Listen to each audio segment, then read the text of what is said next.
लोग हम पे जुल्म करते हैं। मैंने कहा जो अपने नबी के हुस्न पे जुल्म करे उस कौम को मारा पीटा दबा बर्बाद नहीं किया जाएगा।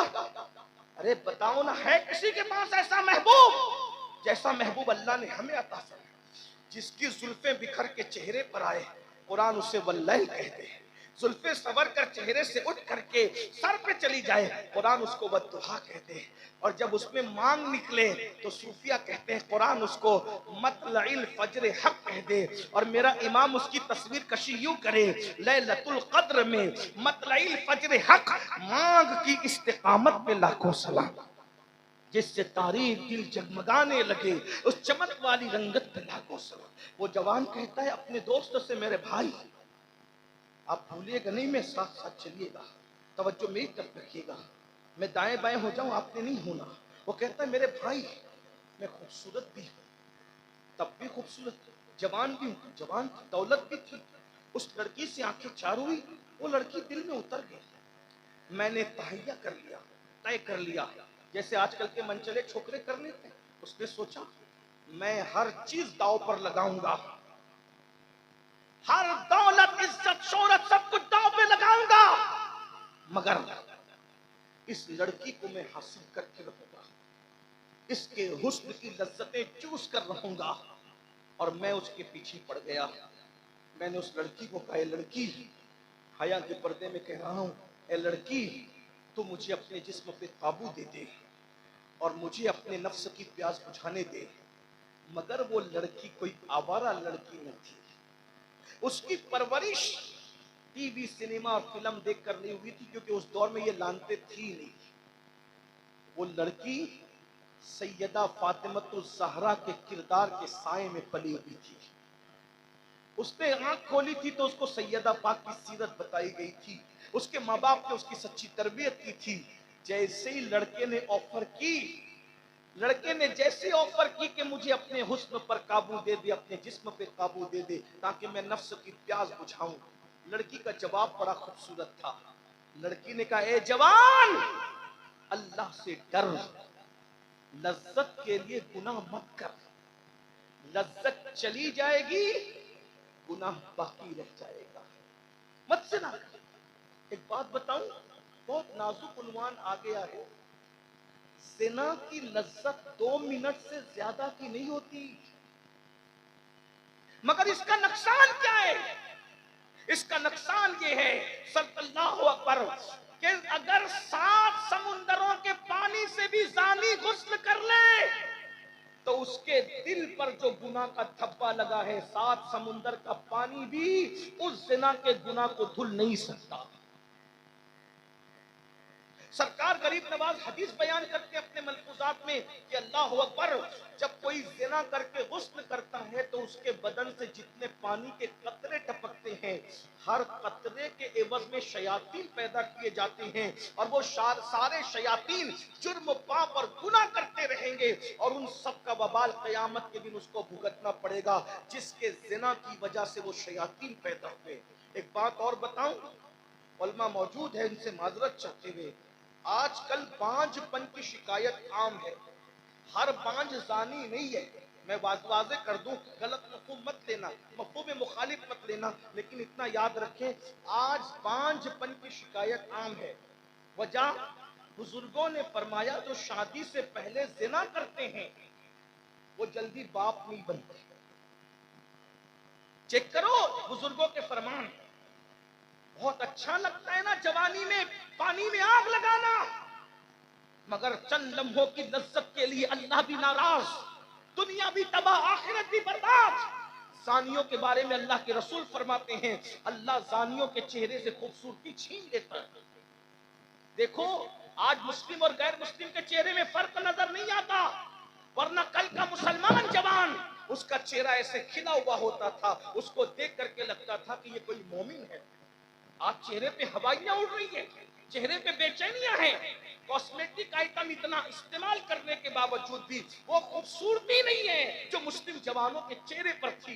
मेरी कौम के जवानों, अल्लाह के रसूल फरमाते हैं, हुस्न छीन लिया जाता है जानी का, मगर जो तौबा कर ले, अगर तौबा का दरवाजा तो सबके लिए खुला हो। यही मेरे मजहब की खूबसूरती है, मजहब इस्लाम की, कि कितना भी बड़ा कोई जुर्म कर ले, सच्ची तौबा कर लेता है तो अल्लाह उसे गुनाहों से ऐसे पाक कर देता है जैसे वह अभी अपनी माँ के पेट से पैदा। अगर आज से पहले किसी से गलती हुई है तो खुदा के लिए ये जिना क्यों हो रहा है? गंदी पिक्चर देखकर, गंदी फिल्में देखकर ये जिना की तरफ जा रहे हो। खुदा के लिए रुको, कुरान की तिलावत करो, दुरूद शरीफ पढ़ो, अपने आप पे कंट्रोल। और अगर नहीं कंट्रोल कर सकते तो बालिग होने के बाद शादियां कर लो। हम तुम्हारे साथ खड़े हैं, ये उलमा, ये पीरान एज़ाम सादात तुम्हारे साथ खड़े। तुम्हें खिलौने की जरूरत थी, तुमने माँ बाप को कहा मुझे खिलौना दिला के दो। तुम्हें भूख लगती थी, तुमने माँ बाप को कहा हमें खाना दो। तुम्हें फल की जरूरत होती, तुम कहते थे हमें फल दिला के दो। अब अगर बीवी की जरूरत है तो जिना मत करो, माँ बाप को कहो हमें बीवी ला करके दो, हम तुम्हारे साथ खड़े। अपने मुंह से अपनी शादी का मुतालबा करना अदब के साथ, ये बेअदबी नहीं है, गुस्ताखी नहीं है, ये तुम्हारा हक है। आज के जलसे से हम माइक पर ऐलान कर रहे हैं कि ये मैं बयान रिकॉर्ड हो रहा है और पूरी दुनिया में जाएगा। हम आपके साथ खड़े, आप बोलिए ना अदब के साथ कि मैं इस काबिल हो गया, मुझे जरूर भूख लगी थी तो आपने कहा ना खाना दो। आपकी नफ्स की भूख है, माँ बाप को बोलो शादी करें। और माँ बाप से भी गुजारिश है कि बेटा बेटियों की शादी जल्दी कर दो। अल्लाह के रसूल अलैहिस्सलाम ने फरमाया 3 चीज में देर मत करना। नमाज का वक्त हो जाए उसकी अदायगी में देर मत करो, जनाजा तैयार हो दफन करने में देर मत करो, बेटा बेटी बालिग हो जाए शादी करने में देर मत करो, मत ताखीर करो। अभी तो ये होगा, अभी तो वो होगा, अभी गुर्बत है, अभी पैसे कहां से लाएंगे। मैंने कहा अल्लाह के बंदो, जब रसूलुल्लाह ने फरमाया था सहाबा से शादी करो, शादी करो, निकाह करो, निकाह करो, निकाह करो, तो गरीब सहाबा कहने लगे या रसूलुल्लाह हम गरीब हैं, हम कैसे निकाह करें, रखेंगे कहां, खिलाएंगे क्या। तो अल्लाह के रसूल अलैहिस्सलाम तो फिर रसूल हैं, लोगों की बोली बदलती है, मेरे नबी ने बोली कभी नहीं बदली, जो जबान से निकल गया निकल गया। जब सहाबा ने कहा हुजूर हम गरीब हैं, रखेंगे कहां, खिलाएंगे क्या, आका फरमाते हैं मोहम्मद रसूलुल्लाह ने ऐलान कर दिया जो अल्लाह की रजा के लिए पाक दामन रहने की नियत से, जिना से बचने की नियत से, पाप से बचने की नियत से निकाह करेगा, अल्लाह उसको माला माल करके उसकी गुर्बत को दूर फरमा देगा। निकाह की बरकत से गरीबी दूर हो जाएगी, हुजूर ने गारंटी दी है, लेकिन नियत होनी चाहिए गुनाह से बचने की। बहरहाल बात दूर न निकली, अर्जी कर रहा था, वो जवान कहता है कि मैंने उस लड़की को कहा कि क्या तू अपने जिस्म पे काबू देगी। उसने कहा अल्लाह से डर, लज्जत के लिए गुनाह मत कर, लज्जत चली जाएगी, गुनाह मत कर। वो हदीस पूरी कर दूं, आका फरमाते कि जिना करने से हुस्न जाता है। नंबर 2, जिना करने वाले की रोजी अल्लाह घटा देता है।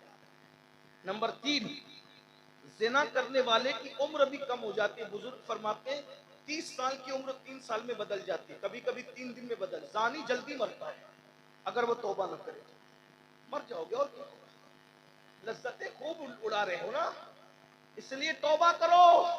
ये जलसे हंसी मजाक के लिए नहीं, लतीफा गोई के लिए नहीं, ये जलसे जन्नत का टिकट बांटने के लिए, ये जलसे है एहतिसाब के लिए।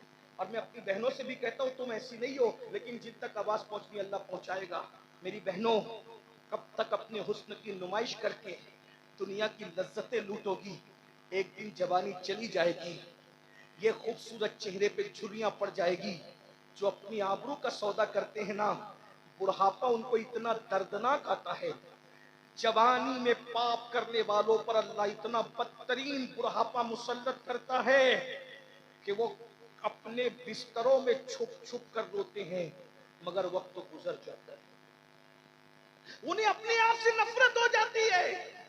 उनका बुढ़ापा इतना दर्दनाक होता है कि वो रातों को तारे गिन गिन कर गुजारते, उनको नींद नहीं आती।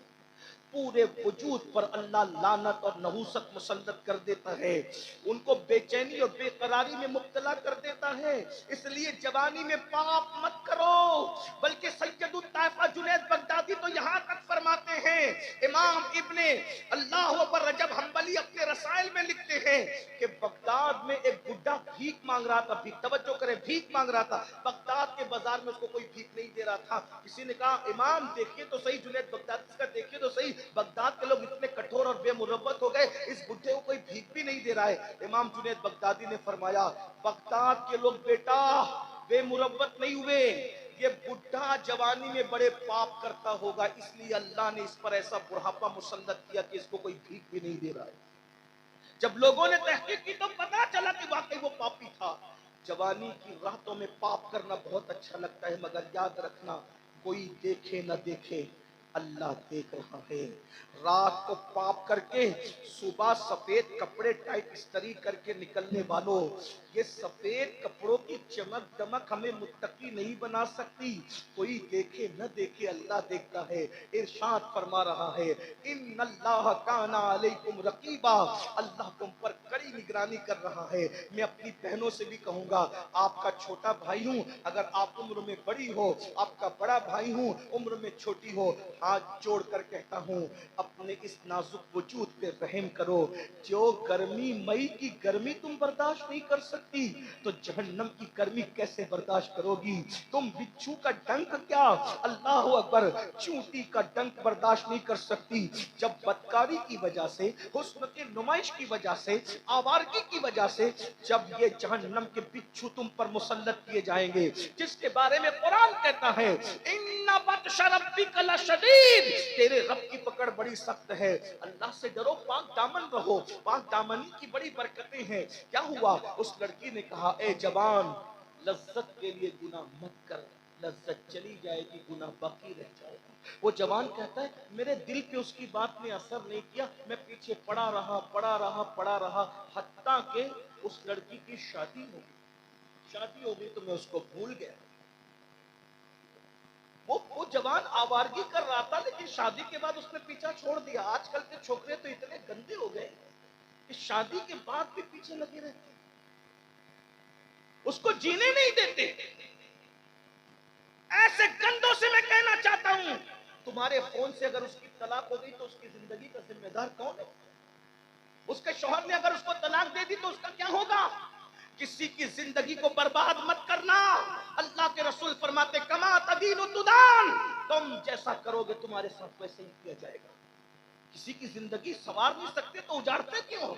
किसी को खुशी नहीं दे सकते तो दुख क्यों देते हो? अपनी नफसानी ख्वाहिश के लिए शैतान का कैसा नंगा नाच बन रहे हो कि न इस्लाम का कि तुम्हारे नजदीक कोई कदर रह गई है, ना आखिरत की कोई फिक्र रह गई है। अल्लाह देख रहे हैं ना, इसका तसव्वुर रह गया है। तुम्हारी दास्तां तक भी ना होगी दास्तानों में। वो लड़की उसके चक्कर में नहीं है, उसकी शादी होगी, लड़का भूल गया, चले भूल गया तो भूल गया। वो लड़का कहता है अपने दोस्त को, हमारे इलाके में कहत पड़ गया, सूखा पड़ गया। समझते हैं ना कहत और सूखा? सूखा समझ, जब कहत पड़, बारिश नहीं होती तो सूखा पड़ जाता है, लोग दाने दाने को, रोटी के टुकड़े को मोहताज हो जाते हैं। ये कहत क्यों आता है? एक सवाल है, कहत क्यों आता है? अल्लाह के रसूल फरमाते हैं, दो गुनाहों की वजह से कहत आता है, बल्कि तीन गुनाहों की वजह से। ये तो मेरे अपनी नाकिस मालूमात है, वरना और भी वजूहात हो सकती है। नंबर एक, जब लोग ज़कात नहीं देते तो कहत आता है। नंबर दो, जब सूद आम हो जाता है, ब्याज इंटरेस्ट जब आम हो जाता है तो कहत साली आता है। आज देख लो सूद भी आम है। मैंने पिछले कई मरतबा इस पूरे खित्ते में सूद पे बड़ी गुफ्तगू की। मुझे तो ये जुमला ही लर्जाता है। अल्लाह के रसूल की हदीस, आका अलैहिस्सलाम फरमाते हैं, जिसने सूद का एक लुकमा खाया, गोया उसने अपनी माँ के साथ 36 मरतबा जिना किया। सैयदी आला हज़रत फतावा रज़िया शरीफ में हदीस नकल करते हैं, जो सूद का एक दिरहम खाएगा, 1000 साल तक वो जहन्नम की आग में जलाया जाएगा। इजी मनी के चक्कर में, शॉर्ट टाइम में करोड़पति बनने के चक्कर में सूद आम हो रहा है। बस अल्लाह रहे। तो जब ज़कात नहीं दी जाती तो कहत आता है, सूद आम होता है तो कहत आता है, ज़िना की कसरत होती है तो भी कहत आता है। वो जवान कहते हैं, कहत हो गया, बारिश नहीं बरस रही थी, लोग रोटी के टुकड़े टुकड़े को परेशान थे। ऐसे में हर गरीब मालदार के दरवाजे पे भिखारी बन गया। जैसे कोविड में देखो, कोविड में मिडिल क्लास के लोग भीख मांग रहे थे कि नहीं मांग रहे थे? मिडिल क्लास तो दूर की बात, मालदार लोग भी परेशान हो गए थे ना। ऐसे हालात आते हैं तो हर गरीब मालदार के दरवाजे पे था। वो जवान अपने दोस्तों को कहता है कि मेरे अब्बू ने मुझसे कहा कि बेटा, गरीबों को जितना बांट सकते हो बांटो, जितना तकसीम कर सकते हो करो। वो जवान कहता है कि मैं तकसीम करने के लिए बैठा, कतार लगी हुई थी। क्यों लगी हुई थी? और सब लोग मांग रहे थे, मैं देता जा रहा था। अचानक मेरी नजर क्यों पे पड़ी, कतार पर पड़ी, तो मैं, मेरे पैरों के नीचे से जमीन खिसक गई। क्यों?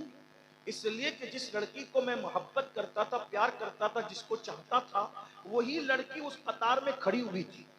मैंने जब उसको देखा तो मैं खुश हो गया। अरे, जिसको मैं चाहता था, जिसके पीछे मैं डोरे डाल रहा था, वो आज मेरे दरवाजे पर आई है। मैंने नौकरों का सबको निपटा दो, और उस लड़की को मैंने कमरे में बुलाया, और कमरे में बुलाकर मैंने कहा, क्यों आई हो?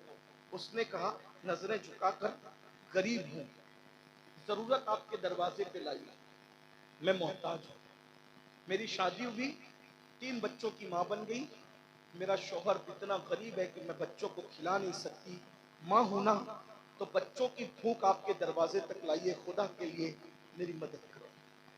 वो नौजवान कहता है, मैं अंदर ही अंदर खुश हो रहा था, आज मजबूर होकर आइए, पूरा पूरा हिसाब लूंगा और पूरा पूरा बदला लूंगा, इसकी मजबूरी का पूरा पूरा फायदा उठाऊंगा।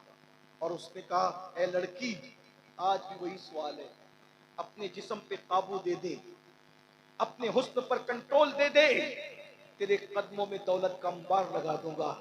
लेकिन वो लड़की फिर अपनी आबरू बचाने के लिए कहती है, जवान, अल्लाह से डर, लज्जत के लिए गुनाह मत कर, लज्जत चली जाएगी, गुनाह बाकी रह जाएगा। अल मुख्तसर ये कि मैंने कहा, सोचा कि चलो इसको आजमाओ, तो मैं तुम्हें नहीं दूंगा, कुछ नहीं दूंगा। उस लड़की ने कहा, तुम कुछ नहीं दोगे, मैं आबरू का सौदा नहीं कर सकती। वो चली गई। कहते हैं, जब वो घर गई, उसके नन्हे नन्हे बच्चे, 3 बच्चे भूख से बिलक रहे थे। एक बच्चे ने कहा, माँ, या तो खिला दो, या तो हमारा गला दबाकर हमें मार डालो, ताकि हम भूख की तकलीफ से बच जाएं। एक माँ के लिए कितने दर्दनाक वो लम्हात होते होंगे, जब उसका बच्चा उससे ये कहता होगा, माँ माँ होती है, माँ माँ होती है, माँ सिर्फ माँ होती है। जो माँ को जानते हैं वो जानते हैं, खुदा की रहमतों का मजहर माँ होती है, रहमतुल लिल आलमीन की रहमतों का मजहर माँ होती है। याद रखना, ये माँ की भी अहमियत जानो और बाप की भी अहमियत जानो। जब तक माँ का साया सर पर है, दुनिया की कोई ताकत तुम्हारा कुछ नहीं बिगाड़ सकती। जब माँ का साया सर से उठ जाता है, तो नबी को कहा जाता है, हजरत मूसा अलैहिस्सलाम एक मर्तबा तूर पर माँ के इंतकाल के बाद निकले, तो कुदरत की तरफ से आवाज आई, मूसा, जरा संभल कर आना। उस करते, मौला, हम पहली मर्तबा तो नहीं आए, कभी आपने इस तरीके से संभलने के लिए नहीं कहा, परवरदिगार, आज तू संभलने के लिए फरमा रहा है। इरशाद होता है, कल तक तुम्हारी माँ जिंदा थी, जब तुम घर से निकलते थे तो माँ दुआ करती थी, अल्लाह मेरे मूसा की हिफाजत करना। अब तुम्हारी माँ दुनिया से चली गई है, अब तुम्हारे लिए दुआ करने वाला पीछे कौन है मूसा? इसलिए संभलने को माँ थी, वो माँ। बस बच्चों को पिलकता और तड़पता देखकर उसने फैसला किया, आज मैं पलट के जाऊंगी, और वो मुझसे जो कहेगा मैं उसकी हर बात मान लूंगी। क्या जाएगा, बच्चों का पेट भर जाएगा, तौबा का दरवाजा तो खुला हुआ है ना। फिर मैं बाद में, तो आज गुनाह कर लो, कल तौबा कर लेंगे। ये शैतान का बहुत बड़ा फरेब है। मैं कहता हूं कि तौबा करने की मोहलत मिलेगी भी, अगर गुनाह करते करते मर गए तो क्या होगा। अलबत्ता वो लड़की पहुंची इस तसव्वुर के साथ, चलो आबरू का सौदा कर लें।